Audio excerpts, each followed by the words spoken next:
Very good morning to our members as you come in, and thank you for the lovely messages. We always love to hear from you, and we know we joined right around the country. As I said, we had over 700 people registered for today's presentation. Certainly very topical in South Africa at the moment. Yes, from a very chilly Cape Town, I'm with you there. And which 4 degrees overnight, which is almost unheard of for Cape Townians. We don't really understand what's going on. But welcome to everybody as you're joining us here. Thank you, Elna. We're also looking forward to the presentation. Okay.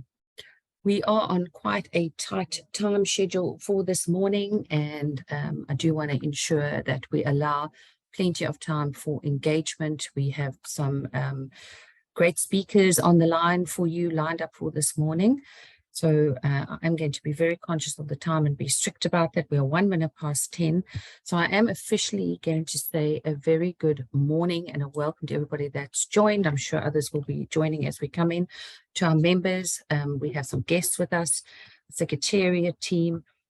As I said, a very, very important topic. We're all living with the threat of a grid failure looming over us, and there have been many webinars on this topic over the last couple of months. But today we want to bring this to you for the intermediaries from the perspective of intermediaries. And we really, in this moment, I just want to say a very, very big thank you to our Non-Life Executive Chair, Barry Taylor, for sourcing the material, sourcing our speakers, should I say, and really pulling this all together on behalf of the Non-Life Executive Committee. So we are going to move on very quickly. As I said this morning, I want to make sure we're running on time, and you can see a very, very familiar face and a name to the FIA, the CEO of INBI Risk Services, Peter Olliott, and past president of the FIA. Peter's going to give you an introduction today and set the scene a little bit for our conversation. So Peter, if I can ask if you can put your mic and your camera back on. There we are, got you. And I'm going to hand over to you to do a little bit of a welcome and an introduction for us. And then shout if I'm not on the right slide for you. Good morning. Very good morning.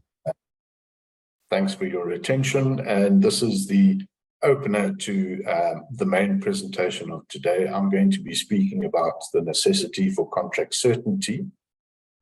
So for those of you who are technical brokers who love this sort of thing, sit back, take out the popcorn and enjoy. Next slide, please, Sandra. Okay, why do clients buy insurance?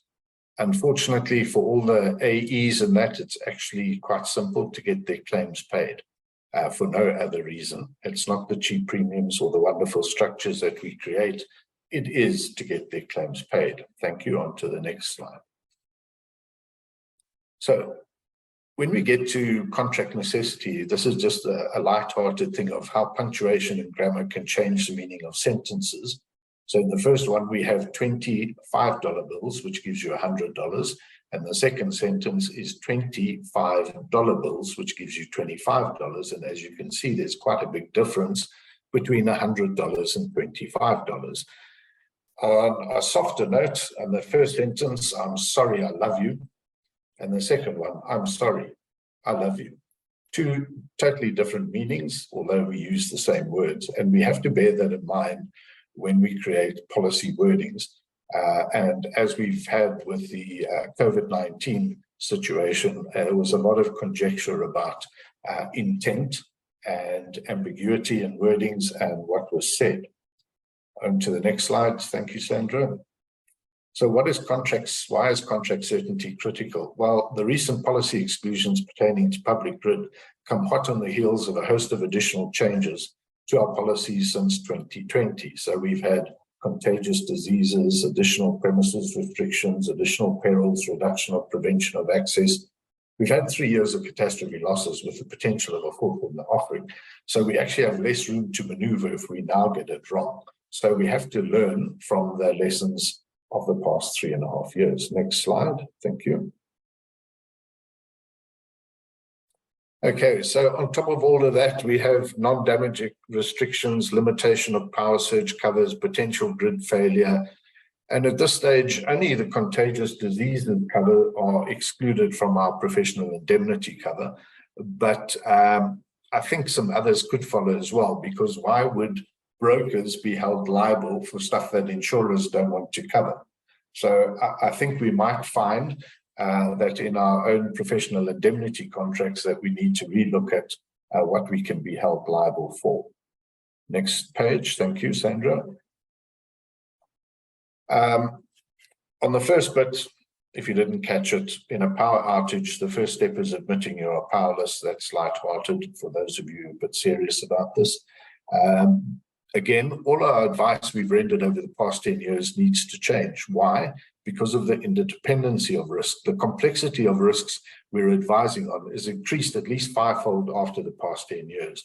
So if you think of every bit of risk, whether it's COVID, flood, storm, riot, etc., as risk to the power of 1, I estimate we're probably in the vicinity of risk to the power of 5 or 6. So you can see how complex our advice has become and how necessary it is to focus on the technical detail. The automatic covers we granted for so long are no longer there, and we need to be able to explain the implications to our clients of the removal of these extensions to cover that we had. And finally, in this particular slide, remember the words direct or indirect and consequential have very broad meanings. So let's move to the next slide to see what the implications are. I give some examples of what can happen regarding this contract certainty that we have. And what I would say is, and to the last point, it's absolutely vital that any extension to cover, whether negotiated individually or incorporated into an agreed wording, needs to be assessed in terms of both frequency and severity, and with regards to the linking to the new policy exclusions. We can't just automatically add extensions to cover, or by the same token, take them away without understanding the implications for particular clients. Next slide, please. Okay, so also for those of you involved in policies, I've reviewed a few policy wordings, and insurers shall remain nameless because they're not broker wordings, where the applications of these new exclusions has created contract uncertainty due to the fact that whoever has been involved has not reviewed the entire policy document, but only focused on the application of the exclusions, mainly as general exclusions to the policy. So when you have specific extensions to cover overriding general exclusions, it does create a bit of uncertainty. So I think for a broker, we shouldn't wait until the claim happens to find out whether the wording met its requirements or didn't. So I think especially from a professional liability exposure. So we go to the next slide. So this may sound a bit strange, but I always believe or advocate in practicing a large complex claim before it happens. Throw the claim at the policy wording and determine how it would respond. If there are any grey areas, identify these and request contract certainty from insurers. Before the claim actually happens is better than once it's occurred. What we need to do as brokers is envisage circumstances which could result in a claim and then test these circumstances against the current revised wordings. Thank you, Sandra. Next slide. So is there an upside to all of this, or is it just negative and downside? I believe there is an upside, provided that we are suitably skilled, obviously, to take advantage of the upside. And the one is on new product development, which is something that brokers used to do in the old days before the insurers took that on.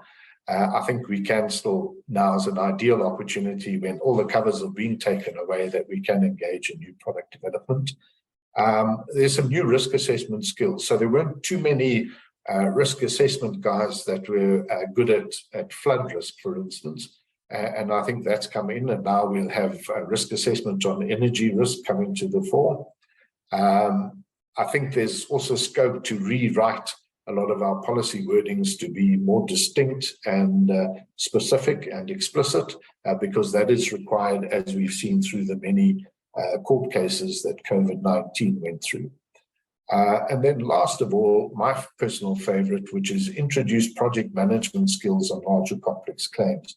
I come across too many stories in the industry where these large claims are left to meander, and 2-3 years down the track, the claims are still being discussed and assessed, and that can't be good for our industry. So these are at least 4 potential upsides, which I believe these changes to contracts and that have brought about. Thank you. Next slide.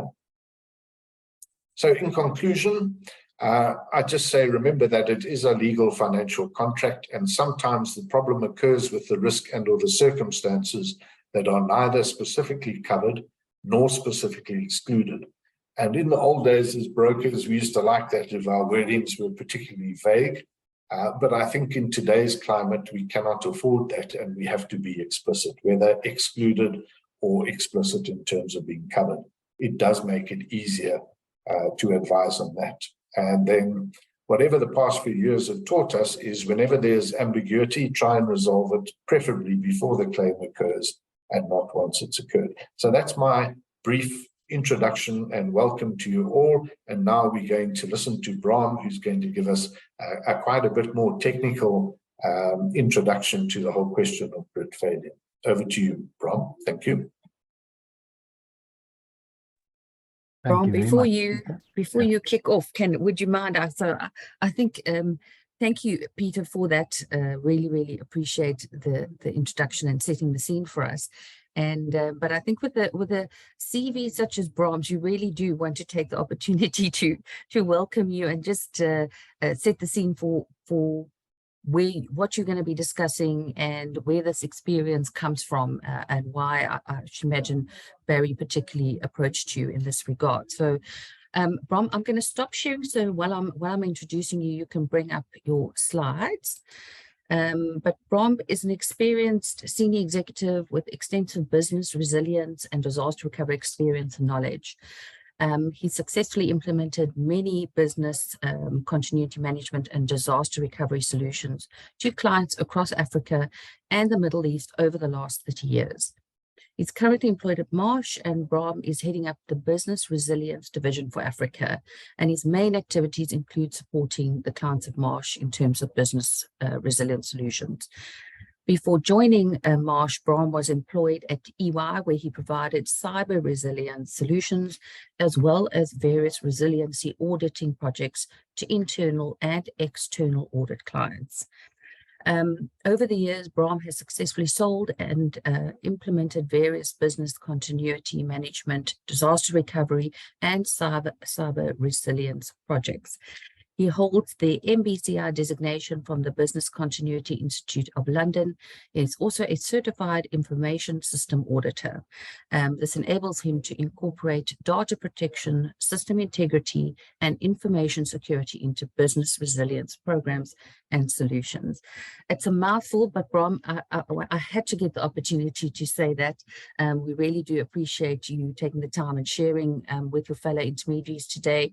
And we're looking forward to what you have to share with us. So I'm going to hand the floor over to you. And please, again, Q&A at the button, please put your questions there, and our panelists and hosts will be able to get to those. Thanks so much.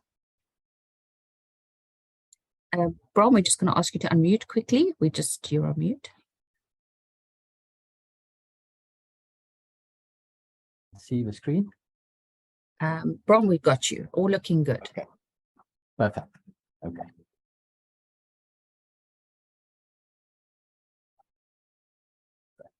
Okay, maybe a quick disclaimer. As Sandra mentioned, I'm not working for Eskom.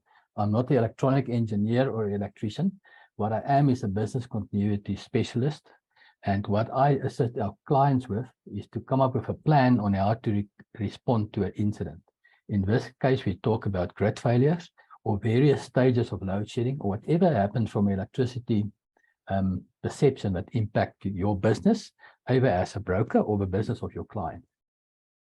So, and to add to that, I'm not going to try to pretend that I understand Eskom in its whole, or what is wrong, or even what Eskom can do to fix himself. That is totally a different discussion. Today we are going to discuss grid failures, the outcomes and consequences on us, the people of South Africa, as well as our clients, be they a small company or a large company. So some background, I'm just going to move this picture here a bit. You can see that, if that's fine. So looking at Eskom's website and other information areas, currently Eskom has 15 coal-fired base load power stations with an installed capacity of 44,602 megawatt. Now for some of us who don't know what is a megawatt is, 1 megawatt power gives enough power for plus minus 750 hours at once, a normal size house. So that gives you an idea of a base load power station. Maybe just to differentiate between a base load and a peaking power. Base load is your day-to-day power that you get from, we mentioned Koeberg, where nuclear power station. It can run day and night, burning mostly coal, or in Koeberg's environment, nuclear power. And while a peaking power is it could be a temporary power station running mostly off gas, and in most in South Africa cases on diesel. So I've been to some of these peaking power stations. They are made with look like huge Boeing 747 engines that turn turbines, and they are made to run on natural gas. So there is a pipeline being built from Mozambique down the coast, and once that reaches them, they'll run on natural gas, but until then they run on diesel fuel. So currently Eskom is burning up hundreds of millions of rands of diesel monthly in order to keep the power up. Another interesting thing to mention, all these power stations, so there's basically 20 something, are connected by a grid. And that is what people are worried about, is the grid failure, but we'll get to that a bit more later on. So as we can see, maybe just on the peaking power stations, they consist of gas turbine, hydroelectric, which run off river, hydro pump storage, where they use excess power to pump water up into a dam and release it, and that drives hydroelectric. And they have a total capacity of 5,000 megawatts. So it's not a lot, but it's supposed to help during peaking times. So on this screen, you can see a graph of what's happening. Now, the last graph I got was in 2021. And since then, things have actually turned a bit for the worse. You'll see there are different stages from stage 1 to stage 6. And as we can see, as we progressed in 2009 till 2013, there were very little or none, if at all, load shedding. 2016 and 17 were good years as well. But from 2018 onwards, it has become bad. So as you can see, there's a jump of 40% between 20 and 21. And in 2022, that 2,500 megawatt of loss jump up to 11,600. So I guess that's why I couldn't find a grid picture, because it couldn't fit into this graph. Now, the really bad news is in 2023, we've already lost 13,000 gigawatt hours between January and May.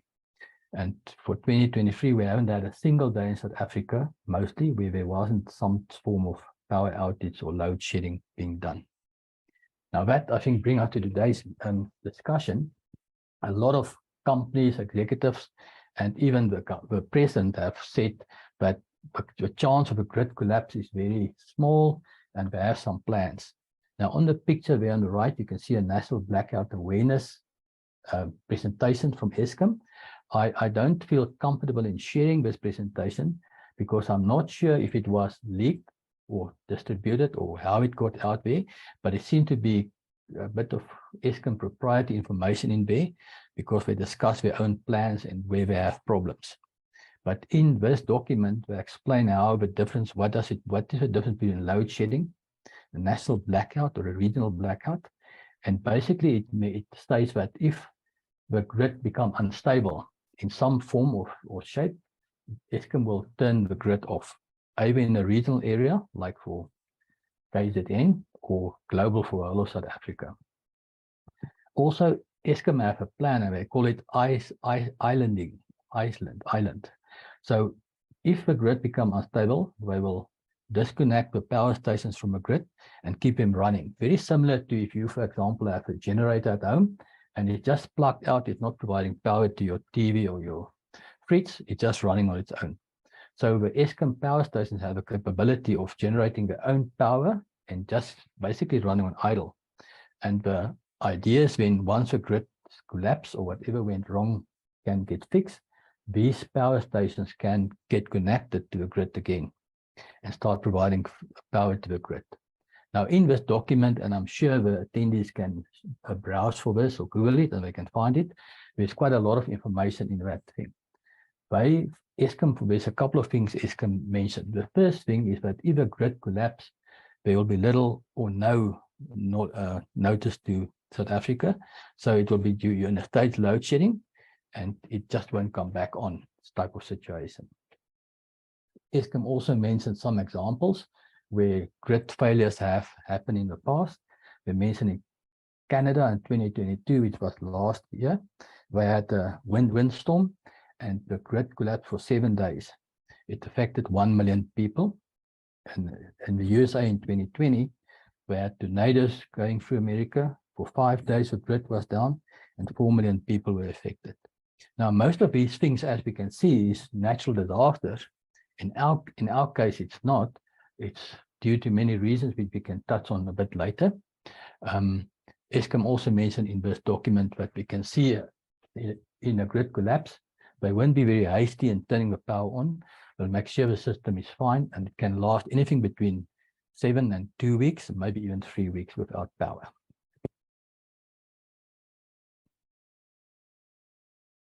Okay, so then that brings us to the top concerns for businesses in Africa. We are in a unique situation in Africa.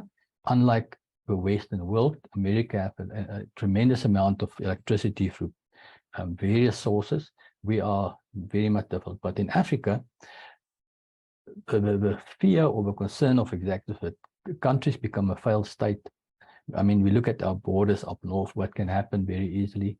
There's breakdown of ethical and legal principles, societal unrest, complete economic collapse, lack of skills to enable economic growth, etc. I'm not going to read through all of them because I actually want to go to the next slide, which focus on.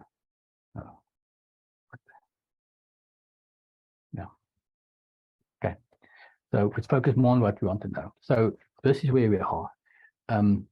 Nikki Weimar from Nedbank, for example, say we're on a increased chance of a grid collapse. We need to get business in general to become prepared if that happens. And that's where I come in and my team. We want to make businesses more prepared to cater for at least a 2-week grid collapse. So what are we seeing? What's going to happen? So the experts believe that should the grid collapse between 2 to 4 hours, telecommunications will go down. So that means in our grid collapse plan or whatever procedure we want to put together, we must cater. We're going to have probably between 2 and 4 hours to activate our plans and to communicate to our stakeholders, to tell them either to go home or what we want them to do. The backbone of telecommunications could last up to 8 hours, and once that goes down, there won't be any more communications. Now, I don't want to sound like a doom person and just gloom and doom, but I mean, that is the fact that we got from Eskom. So water would last probably 48 hours until that is done, run dry. Liquid fuel, that is our petrol and diesel, will last between 3 and 5 days. And we can expect after a couple of days, widespread looting. I'm sure we will see a run on the shops where everyone will want to go buy bottled water and from learning from COVID, toilet paper. But after a while, that will be shut down when there's no more power and no communications and no way of doing payments because the EFT systems won't be working. So, as we mentioned, we can expect an accelerated water crisis, health crisis, developing as a result of a lack of potable water. Right now, we're seeing in our Hammanskraal area north of Pretoria, where due to cholera outbreak, people are literally dying. That is due to lack of potable water or drinking the wrong water, not wanting to buy expensive water. We're going to see a telecommunications failure. And remember, this will impact everyone. It's no use you as a business or the client you represent try and do their own thing because they'll be also like the Eskom power station, an island. They'll only be able to speak to themselves. They won't be able to speak to their colleagues, their vendors, their downstream or upstream people. They'll be all alone. So we need a plan for South Africa. Think about the disruption of financial market, banking and national payments, food shortages. And as we've seen in the past, wide-scale public unrest, leading to looting and destruction can very easily happen. In a case like this, it will probably happen.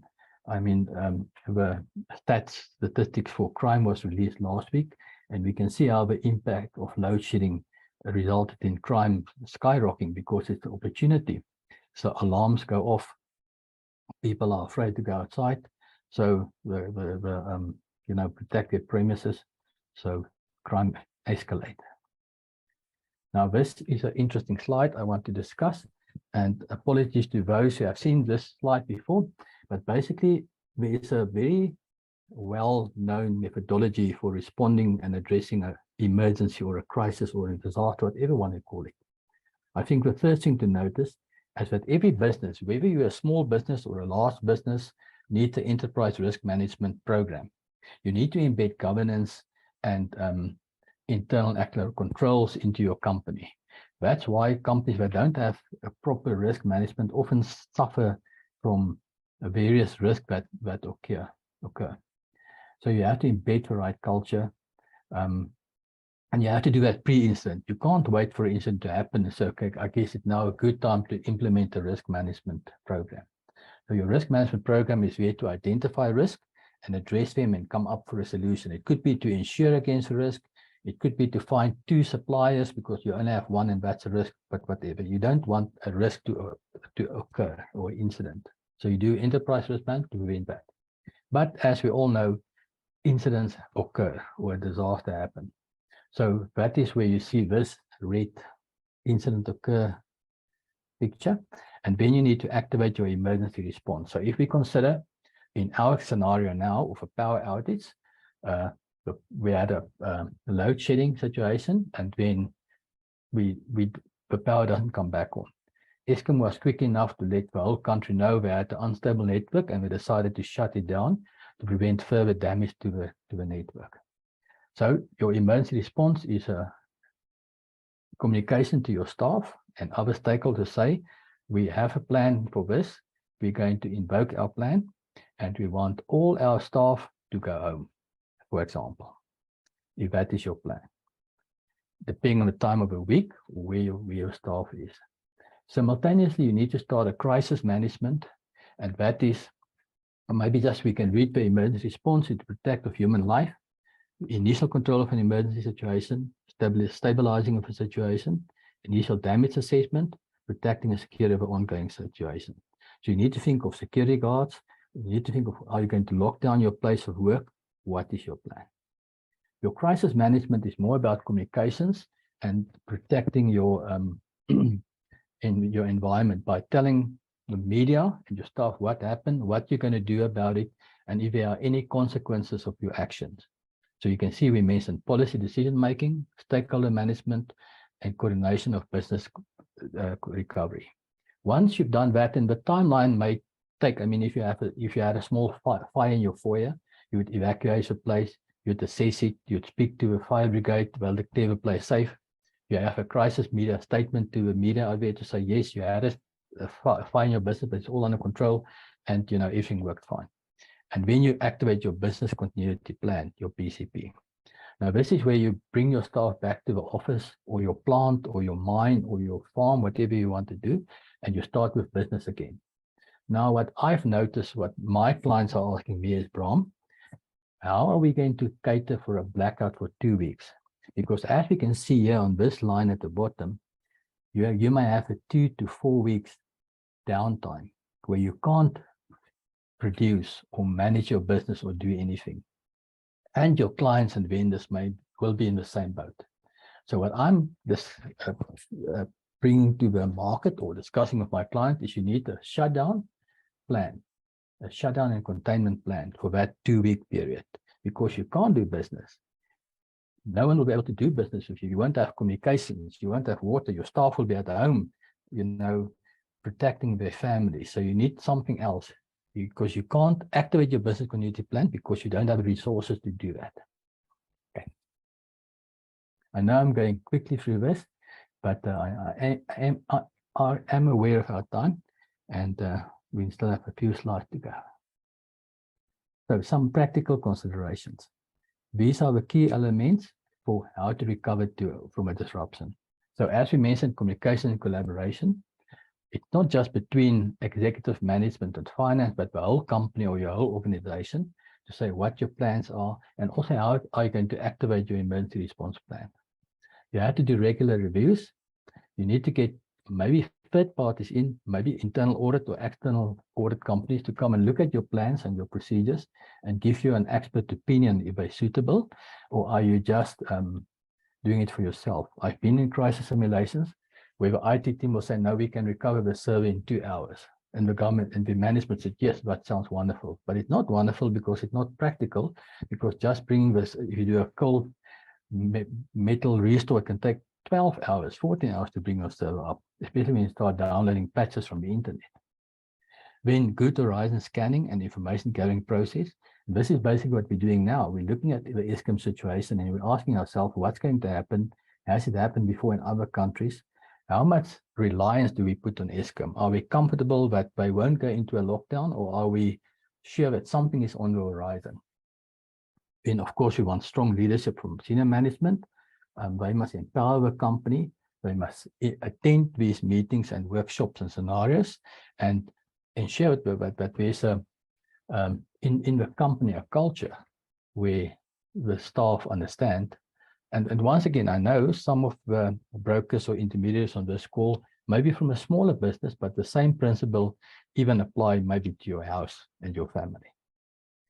Then you need a mature crisis management team to speak as one voice. So what we often say when we help clients with their crisis simulation teams, only one person are allowed to speak to the media. You don't want everyone out there on Twitter and telling them what happened with the fire and how many people were injured and everyone was so shocked and it's a disaster. You want one person who has been trained to speak on behalf of a company. When you technology, you have to use technology to try to traverse the crisis. A very good example was actually Teams and Zoom during the COVID pandemic. I still wonder today, if it wasn't for Teams and Zoom, how would we have fared in the pandemic? Because suddenly everyone started working from home. We had fiber. You could communicate, work together on Teams, have meetings all day long. So the technology really saved the world during the COVID crisis. When home working part, I mean, we all see how that worked. And now we have a difficulty of getting our staff back to the office because people become used to working from home. You save on fuel and travel time. Although a lot of companies now have a split working environment, you work 1 or 2 days at home and 3 days at the office. So we're slowly getting back to the office. When training and exercising is very important and often overlooked because it sounds like a lot of trouble and effort, but it's not, because you need your staff. They are the ones who are going to help you save a company in a crisis. So they must be part of it. They must know their task. They must know what they're capable of. And they must be cross-skilling. So someone in finance should be able to do some HR functions in a crisis. Similar with other business operations, management should be able to perhaps be cross-trained to drive trucks if you have a trucking business to help during such a time. When also allowing freedom of action. No plan stands the test of time. So the moment you activate your plan, some of what you thought may work, may not. So you should be able to work with a plan as a baseline, but not be stuck with it and just say, okay, we said this, so I'm doing this, even though you know it may not necessarily work. Early activation is very important. As we learned from Eskom, short notice, if at all. So you can't sit at the office in Sandton until 5 in the afternoon if a power grid collapse at 8 o'clock in the morning. You need to get your staff to a safe place, and you need to start making plans on what you're going to do. When we also mentioned good emergency communication practices, you have to trial and test your emergency communication system and make sure it works. And think of it, you have only a couple of hours. We said between 2 and 4 hours to communicate, send out SMSs, WhatsApp before that telecom line may collapse. And lastly, emergency cash in the bank. It may be actual cash, but you need to understand how can you cater for a disruption. Where will you get funds? Will it be from insurance? The previous speaker mentioned it can take years to pay out, so maybe it's not necessarily a good idea to bank on that money coming to save you. You probably need some other access to funds and how you can recover. So let's talk about practical considerations. As the attendees, let me just move my picture again here. You can see Solidarity came out and they produced a 2 weeks without Eskom emergency plan. Now this is much more focused on families, but a company can also work with this. Once again, I'm not really here to advertise this. I don't say it's a good or a bad plan, but it is out there. So we attendees must feel welcome to Google it and find it and see how prepared you or your family are. But there's some interesting things in there, and you can see the people who wrote it gave some thought to it.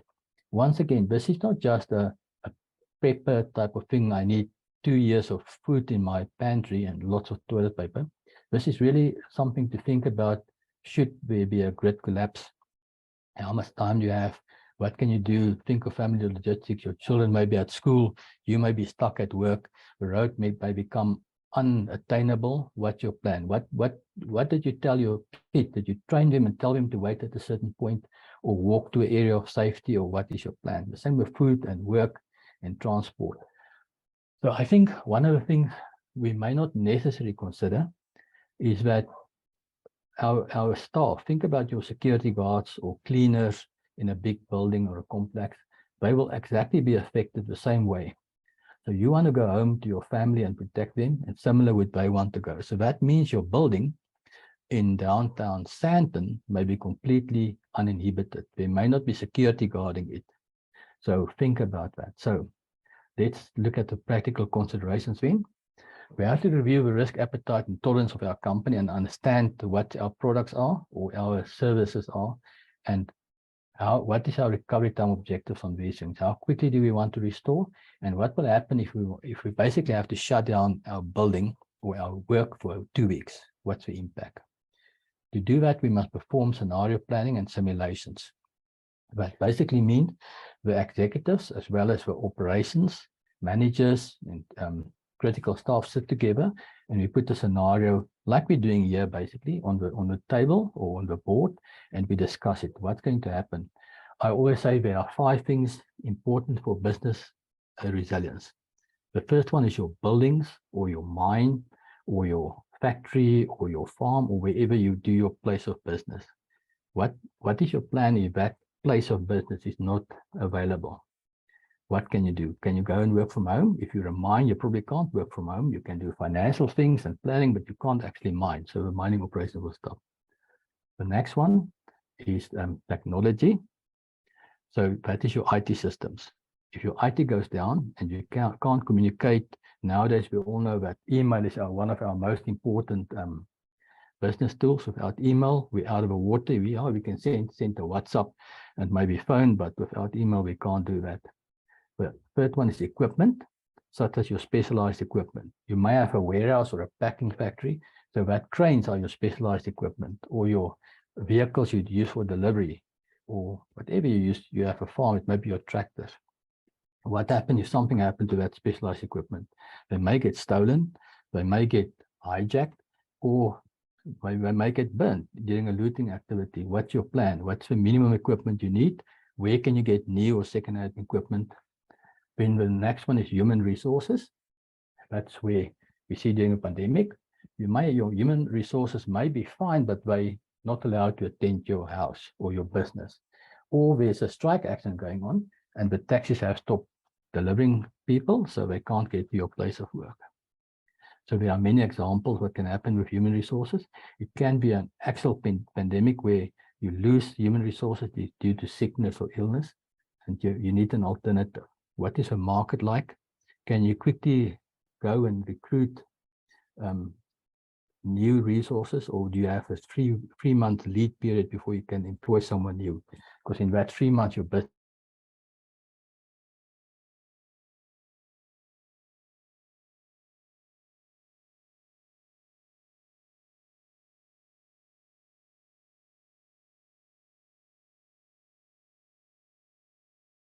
and who are you depending on to?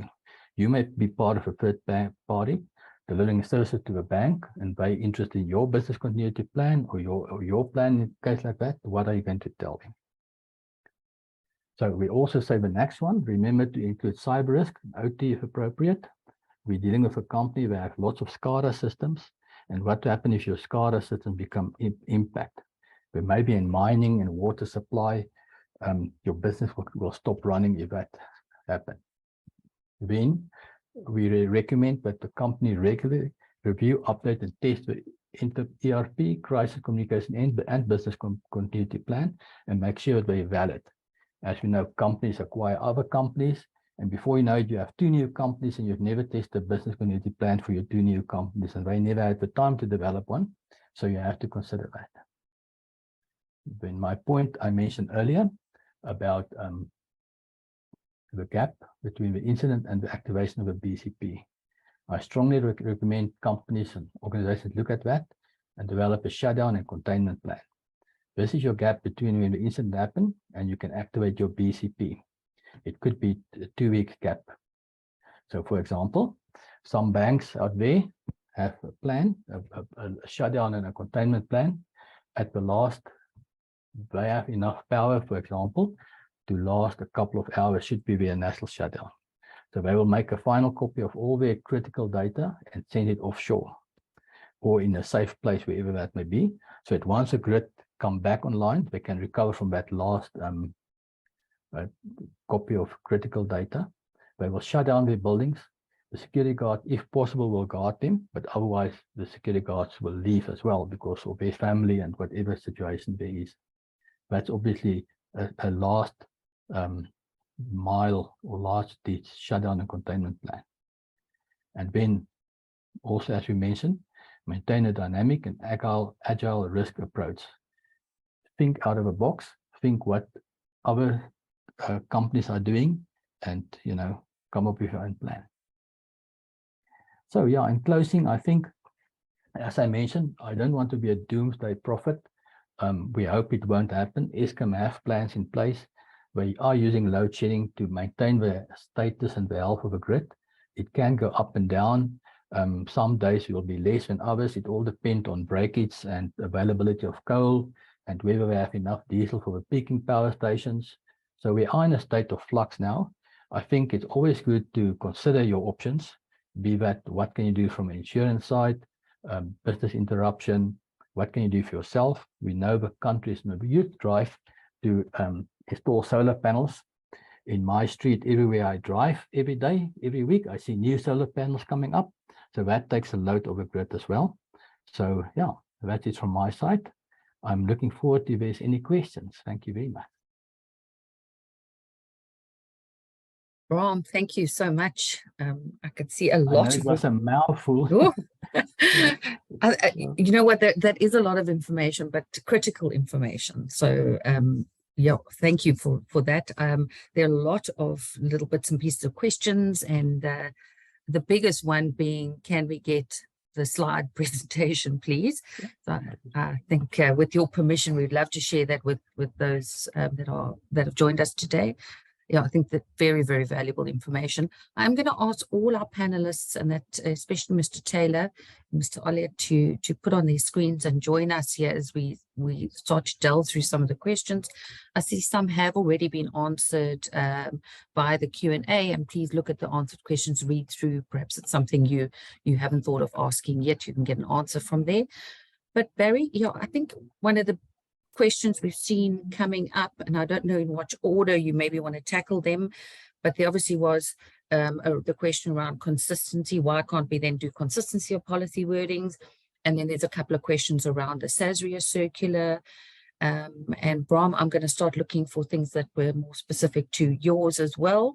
But Barry, I don't know if you want to touch on those and maybe get the panelists involved in if there's anything around that. Yeah. Thank you, Sandra, and good morning to all those attending. So thank you to Peter and Bram for that excellent,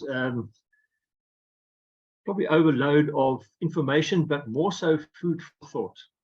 And I think the intention of the session today was certainly to have a number of takeaways. And And if I may, just going through to Peter's discussion, and if I were a broker out there now, the takeaway I would do would to take Peter's presentation and go through that as an in-house training mechanism for our staff, and then even just to have it in my briefcase to use as a checklist, because I think it is so important as we go into the market with uncertain times, uncertain wordings, etc. But just going on to that particular subject, for some while now, we have been very concerned about the uncertainty that a number of exclusions, not only the grid, but I think the grid has brought it to the fore in terms of policy wordings. And for those of you who deal with the larger placements, it comes under the heading of subjectivities. In other words, you'll find you'll get a policy wording which we subject to. And on some of the large corporate placings, the subjectivities and the lists of subjectivities, which differ from insurer to insurer, are probably longer and on more pages than the policy wording itself. So what we've done with this, we have approached the SAIA and a number of the SAIA members to say that we are looking as a broking fraternity to contract certainty. And in particular, that when we go and talk to our clients, that we are able to explain to our clients what the covers are. And then to take up Peter's point, that when you have a claim, the claim is going to be paid.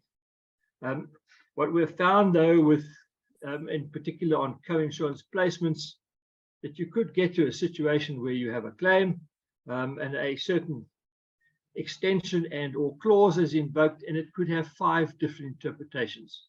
How do you explain that to your client?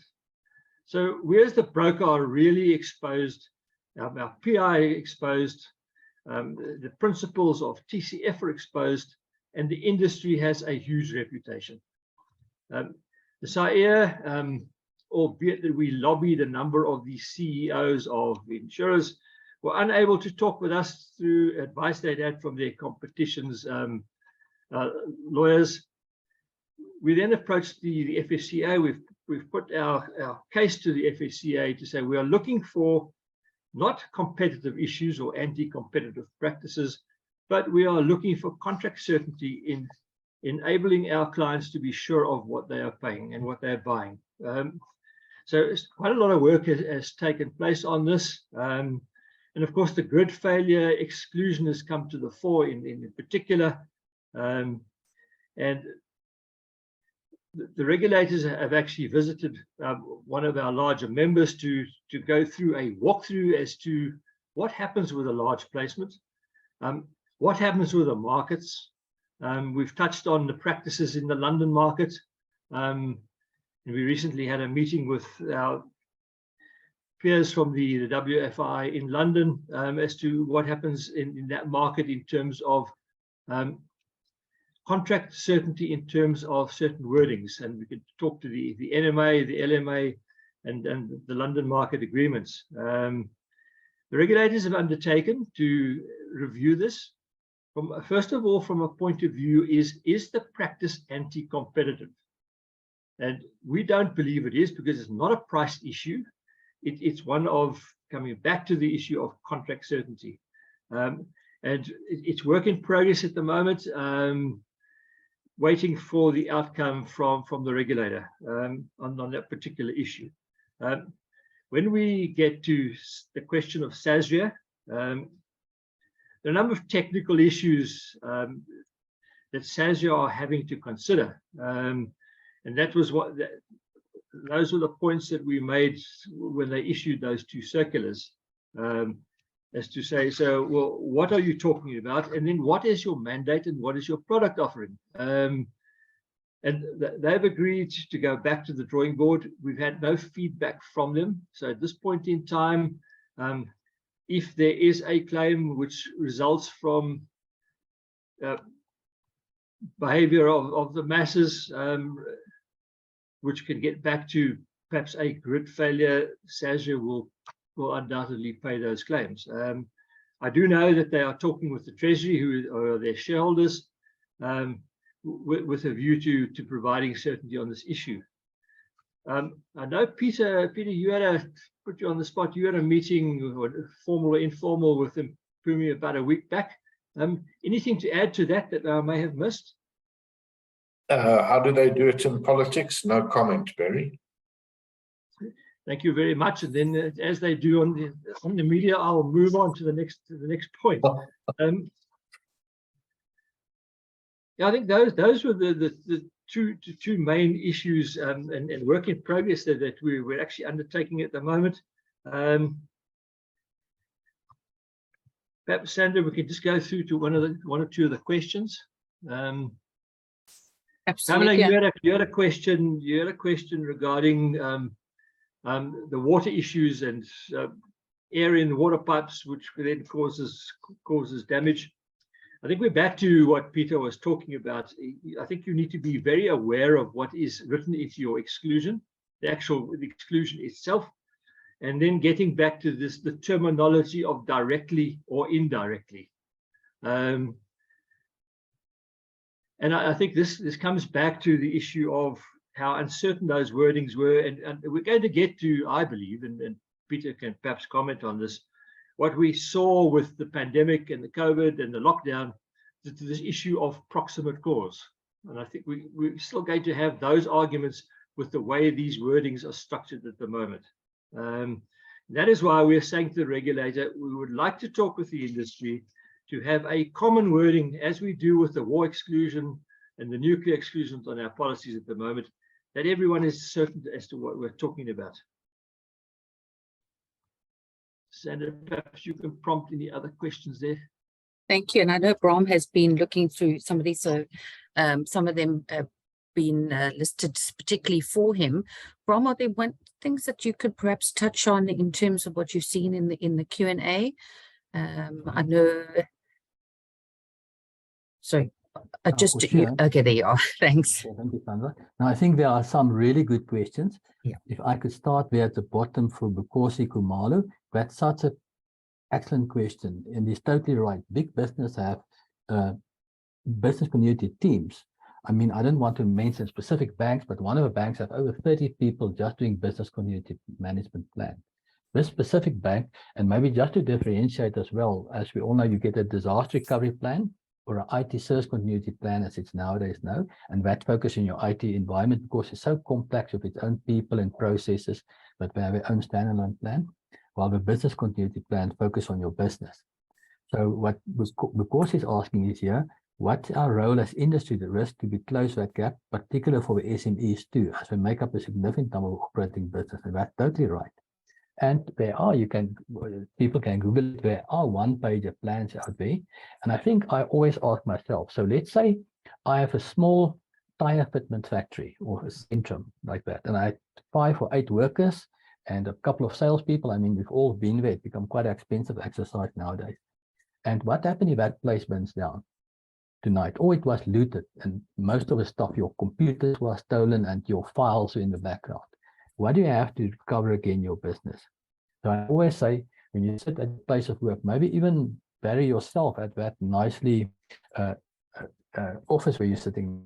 What the next day after the disruption, what you said, if I only made a copy of that, my certificates, maybe my qualifications, my contact list, because my cell phone, all my contact lists actually got burned in the fire as well. How do you recover from that list? So that's the whole idea of a business continuity plan, at least to have a critical information sitting somewhere else. A very good idea, maybe, is to use Google Gmail. So Gmail is for free. You can open an account and you can create a sub account and just saying and you can maybe put passwords on them. Just put your stuff in Google account. You can always access it from another server should you need them, and it's for free. So that's one idea. So yeah, I would because you consider just Googling a one-page BCP and maybe distribute it to the SMEs. So what I'm busy with now, I actually got it from our Mars friends in the USA. They are now in hurricane season or tornado season or whatever they call it, these big storm seasons, and obviously with massive impact on insurance. So they have a checklist which they sent out to all the brokers in America and to their clients. So if Barry, if you like, and Sandra, I can share that checklist with you, and I've make it more a Power Grid checklist, and then you can share it with all your attendees. It's about a 3-page, and you can check to make sure you've done everything you can to, because you can't prevent it, but you can react to it and be prepared for it. Then the next Thank question you. was from John. He said, given that no state has an action plan, how do you perceive your plan to tap into greater safety? I can say, because we have been working with some of them. Once again, I don't want to mention the state-owned entities, and they do have some plans. But once again, they cater for themselves. They don't really cater about business out there. It's really a case of each man for himself. So your plan must take into consideration that you won't have access to government, maybe for a period of time. And very much like we've seen in the activities in KZN, where some farmers were giving ammunition, shotgun shells to the police to help protect themselves because they ran out of shotgun shells. So you have to think out of the box like that. So the question from Leon Niemann, should national grid failure be executed by SASRA? Will security cost before? That I can't answer. Maybe Peter, you can answer that question, or Barry probably. I think I can answer it, that whilst grid failure is not excluded, then there would still be cover for that. It's got to be pending danger. Once the exclusion comes into SASRIA, if it does, then anything directly or indirectly connected would be excluded. And that's probably part of the problem, is the words consequential and indirectly, which creates how long is a piece of string. And what we have tried to do with the initial introduction of these wordings is to go back to insurers and give them examples and wait for their response, so that at least we can count off 3 or 4 examples. So one of the most popular ones was the intersections where the traffic lights go out and there's big collisions, and they assured us that they would not reject those claims because they're down to personal negligence. But to get back to that specific question, that's the type of question we have to ask insurers explicitly to get responses from them. If they give us a "I'm not sure," then it becomes problematic, because you don't want a multi-million rand claim and then go to your client and say, "I'm not sure." Thanks. I see, Sandra, you mentioned you would like to answer as well. No, sorry, Bram. I was just generally going through some of the questions there, and I think maybe your checklist and sharing of the presentations that will answer some of these as well that are sitting here. Yourself and Barry. I'm just looking through there's lots of questions coming in, and if we can't get to them now, we can share them and always come back to you and answer them post the event. I don't know, Barry, I see Maria here. This is probably lots of clients upset about the cost of DB board surge current arresters, new requirement cost for power surge cover, etc. Yeah, it's I don't know if you. I think, Sandra, ideally what we need to do is let's take all of these questions, let's put them together and get a proper comprehensive response to them, which we can circulate. I think that's probably the easier way to do. Let us give an informed response to the questions. Great. From everybody here, sort of let's maybe make a final closing. We're right at the end in terms of timing. Questions have been very interesting and extensive. So yeah, Barry, thank you. We'll do that. We'll be able to answer those questions and then send it through and share it with everybody. But maybe a closing remark, Bram, from your side. No, thank you once again for allowing me on your panel. It was really, I see we had over 521 people attending, so that's great. We must spread the word, because we only have ourselves to blame if something does happen and we are not prepared in whatever way or form we can be. At least have something rather than nothing. Thank you. Thank you. Peter, from your side. I would just like to congratulate Bram for conveying it eloquently and highlighting the fact of being prepared. We may not be able to have answers for everything or insurance for everything, but I think what he conveys is that we should think about potential consequences and do whatever we can within our powers to try plan for these events. Thank you. Thank you. Mr. Taylor, last word for you as the chair. From Mr. Taylor. Sandra, first of all, thank you to you for your usual eloquent and fantastic way you've run this webinar. I mean, I think Sam attended one that I attended during the week. It took 15 minutes for them to even start, let alone, you know, get going. And it was really, I said to myself, my word, if one wants to talk about professional, we get Sandra involved. So thank you very much. To Peter, thank you for your words of wisdom. And I really would encourage the folk to take your talk, your number of slides, and just give those some thought going into the future. And I would say, let's not only isolate that to this grid exclusion, but let's use that for our business, because I think as we progress into our business, risk management and risk mitigation becomes the key. And without that, I think we'll be doing our clients a disservice. To Bram, thank you very much. We put you on the spot. And I think thank you very much for the time and effort you put into this presentation. And if I may also then pass this on, please, Bram, to Johan Petersen for assisting and helping me initiate getting you involved. And then to each one of you out there, thank you very much for your participation, and we wish you well. Thank you.